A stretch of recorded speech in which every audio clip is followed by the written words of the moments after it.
Swans are an American experimental rock band formed in 1981 and fronted by Michael Gira or Gira.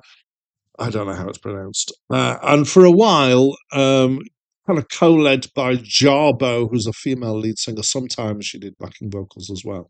They disbanded in 1997 and reformed in 2010 and are still going. They've had a large turnover of other members, more stable in the second stint than in the first stint. They've released 17 albums, the most recent of which was in 2025.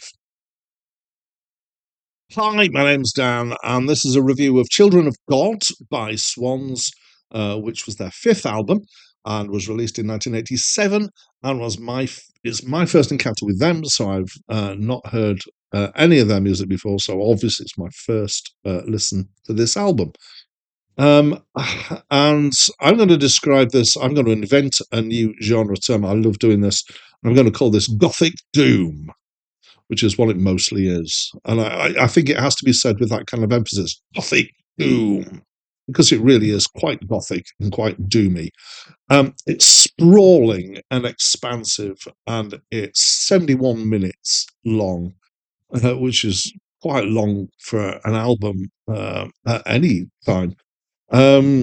It's the music is kind of slow and hypnotic and relatively spacey and repetitive. It's kind of got a bit of drone-ness to it. It's got the feel of the kind of the slowed down metal that's doom metal, but without so much most of the time of the actual kind of overdriven guitars and metal feel to it.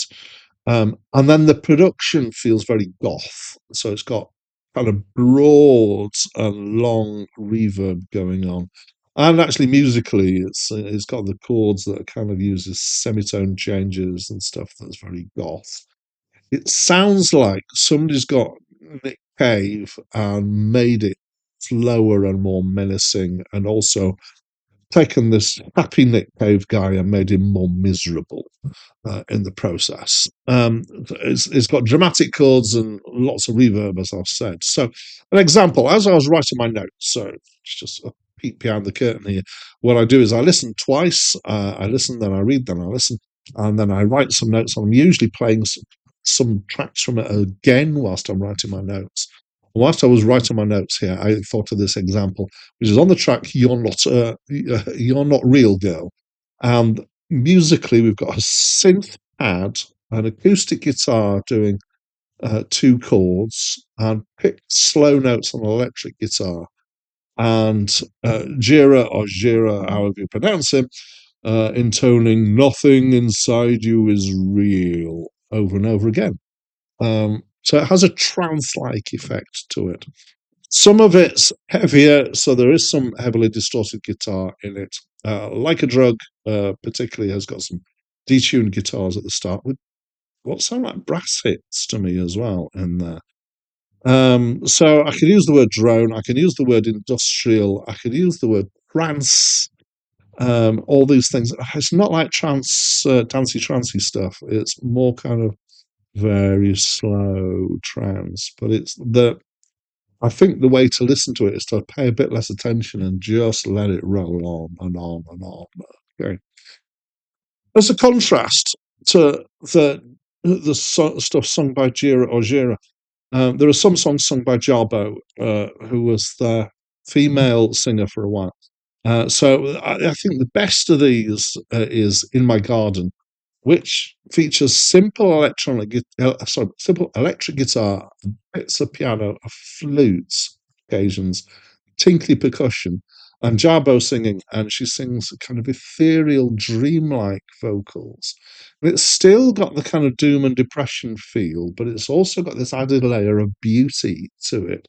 So she's got a nice voice. It works really well in context. And then you've got the bits of the flute. In fact, her voice, I would say, sounds quite flute-like in its timbre, to use a posh word. So where Jira growls, Jarbo float. The lyrics are dark and sometimes unusual. There's a lot of Christian references in here. Now, I gather that this is done for effect rather than through any actual faith on Kira's part.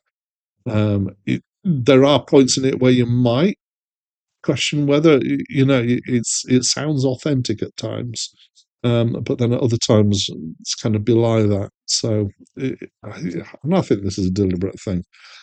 There's something that's extreme about its doomness and gothness and dreamness. And I guess, kind of looking back in retrospect, it almost kind of, bits of shoegazeness in here. These things are not things that I am generally drawn to, but it's really well executed and it gives a strong feel. Although, in my notes I've written here, it's one of Severus Snape with a headache. Um, there are these are people here who would think that Leonard Cohen was jolly and life affirming. It really is very Doom like. There is a problem with it as an album, though. So generally, I really enjoyed it. But the problem is, it's way too long. It's just far too long. Cut out a couple of tracks, and most of the tracks are quite big, and it would be better for it.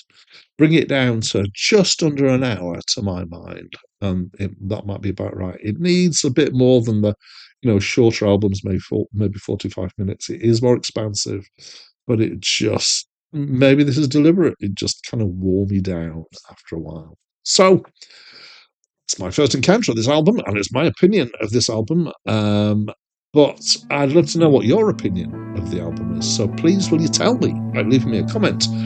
That's it from me, though, for now.